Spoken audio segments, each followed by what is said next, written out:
ده الظاهرة سفيان رحيمي، لاعب العين الاماراتي والمنتخب المغربي، اللاعب اللي دمر اندية وحسم بطولات، وبرضه اللاعب اللي اترفض واتحط خيار تالت بعد ميكيسوني وبرسيتاو. محدش ينسى الهاتريك التاريخي في مرمى الهلال السعودي بنجومه العالمية بعد ما سجل هدفين في مرمى النصر السعودي امام اعين الدون كريستيانو. الاهلي يوم 29 عليه الحذر، كل الحذر من اخطر واهم واقوى لاعب في الشرق الاوسط حاليا. ولو بصيت على اول جملة انا قلتها، ده الظاهرة سفيان رحيمي، انا بعنيها وبقصدها بشكل كبير جدا، لان سفيان الموسم اللي فات كان ظاهرة فعليا في الملاعب العربية. بعد ما انتقل للعناوي عام 2021 شارك اول موسم 23 مباراة، سجل 8 اهداف. حلو. تاني موسم بقى اللي هو الموسم الماضي شارك في 40 مباراة في كل البطولات، سجل 23 هدف، منهم هاتريك في الهلال في نهائي كاس اسيا، في مفاجأة غير متوقعة ان العين اصلا يفوز على الهلال. بس الحقيقة عزيزي المشاهد ان سفيان رحيمي هو اللي فاز على الهلال. انت بتقابل لاعب اشبه بالتكامل الكروي حرفيا، قدامك دبابة مغربية بالمعنى الحرفي، دمر ومزق شباك الزعيم بهاتريك تاريخي. ده طبعا بعد ما حقق اصلا المفاجأة في سيمي فاينل البطولة امام النصر السعودي. طب ليه انا قلت على سفيان رحيمي ظاهرة؟ لانه فعلا الموسم اللي فات عمل انجازات فردية ورقمية ما بتحصلش غير كل 10 سنين في المنطقة العربية. مثلا الهاتريك اللي سجله على الهلال اول هاتريك في مرمى الهلال من 2013، لا وبعد كمان الطفرة على مستوى اندية السعودية كمان، وكمان اول هاتريك للعين في البطولة دي اساسا. طب اكتفى على كده؟ لا، طلع مع منتخب بلاده على الأولمبياد في باريس، واحد من أهم العناصر اللي فوق السن اللي انضمت للمنتخب المغربي، وحرفيا يا زين ما اختاره، صنع الفارق وأي فارق. ده خد هداف البطولة، ويعتبر أول لاعب عربي في تاريخ الأولمبياد يحقق جايزة هداف البطولة. ده غير إنه كمان أول لاعب أفريقي في تاريخ الأولمبياد يحقق جايزة هداف البطولة. أكتر لاعب سجل في الأولمبياد ب8 أهداف، وأكتر لاعب صنع في الأولمبياد ب9 أهداف، بمعدل مساهمات 17 هدف مرعب.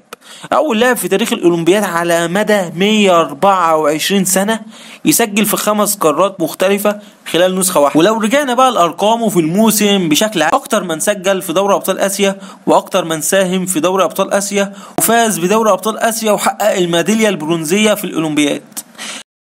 كان ليه تصريح مثير جدا بعد الفوز على اوكلاند سيتي، بيتحدث كبيرة شو تصنع، يقولون رجال ندخل اي مباراة اي منافس والله ناكله اكليات. طبعا هو معذور لانه لاعب ده شمل دفاعات الهلال والنصر، وبعدهم كمان شارك في حفلة المغرب على مصر في الاولمبياد.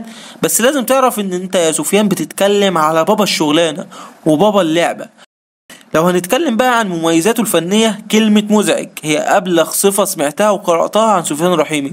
لو انت مدافع ومطلوب منك رقابة رصيقة بسفيان رحيمي، هتحس فعلا انه لاعب صعب ومزعج بشكل كبير، بيجري كتير وبيتحرك في كل حتة في الملعب، بيلتحم وبيدخل في ثنائيات وصراعات على الكورة، بيهبط للتلت الأخير عشان يطلب الكورة وبيسحب المان بتاعه عادي جدا، مزعج لأي دفاع. فوق كل ده هو انت متعرفش هو لاعب تارجت، لاعب هداف يعني زي أسامة أبو علي، ولا لاعب مهاجم متحرك بيتحرك في المساحات، لأنه بصراحة بيعرف يعمل الاتنين بشكل عظيم جدا. والأهم من ان هو بيعرف يعمل الاتنين، هو اصلا بيكون مميز جدا في اختيار الوقت المحدد اللي هيقرر انه يسلم لك نفسه ويلعب صندوق، او انه يجي لك من على الخط ويخلي شكلك وحش جدا. بصراحة صعب جدا جدا السيطرة عليه. نوعية المهاجم اللي تتمناها لفريقك وتحس انها مش نوعية متخصصة، بل لاعب يقدر تعمل منه اكتر من حاجة في اكتر من مكان في الملعب. بينه وبينك الموهبة دي خسارة في المنطقة دي كلها. اللاعب ده يلعب في اندية اوروبا مستريح، بس انت بتتكلم بعد الموسم العظيم ده واحد جاي له عرض من السعودية خطط 30 مليون يورو. والله مش مبالغة، الرقم ده وصل للعين بالفعل والعين رفض. حسيت بيك وانت بتقول ده كان قدامنا ب3 و4 مليون بس. هقول لك وانا برضو حزين والله. وبما اننا رجعنا 4 سنين لورا، فنحب نتكلم عن بدايات الظاهرة سفيان طبعا من ناشئين الرجاء المغربي، وكان لاعب مميز من اول ما ظهر. يعني اول موسم ليه مع الرجاء كان 2019، سجل 10 اهداف في 26 مباراة، وتاني موسم سجل 41 هدف، تالت موسم سجل 20 هدف. وطبعا خلال ال3 مواسم دول خد بطولتين الكونفدراليه مع الرجاء والسوبر الافريقي، وكان بقى بياخد هداف الدوري المغربي، افضل لاعب في نهائيات الكونفدراليه اللي شارك فيها، وكمان هداف افريقيا المحليين مع منتخب المغرب، وحاليا بياخد افضل لاعب في اسيا والدوري الاماراتي. دايما كلمه الافضل مرتبطه بسفيان. يا رحيمه. ده غير كده انه لاعب عنده لسه 26 سنه تقريبا، مسجل اكتر من 110 هدف في تقريبا في 210 مباراة، معدل تهديفه مرعب حرفيا في عدد سنوات قليل جدا. يعني مثلا من اول ما ظهر مع الرجاء 2019 لسنة 2024 انت بتتكلم في 5 سنين يسجل اكتر من 110 هدف. خيالي ومرعب وغير طبيعي. وبس كده، اتمنى تكون الحلقه عجبتك. ما تنساش تدعمني بلايك وشير الفيديو عشان يوصل لاكبر عدد ممكن، وتتابعني لو انت مش متابعني، وتقول لي رايك في التعليقات. سلام.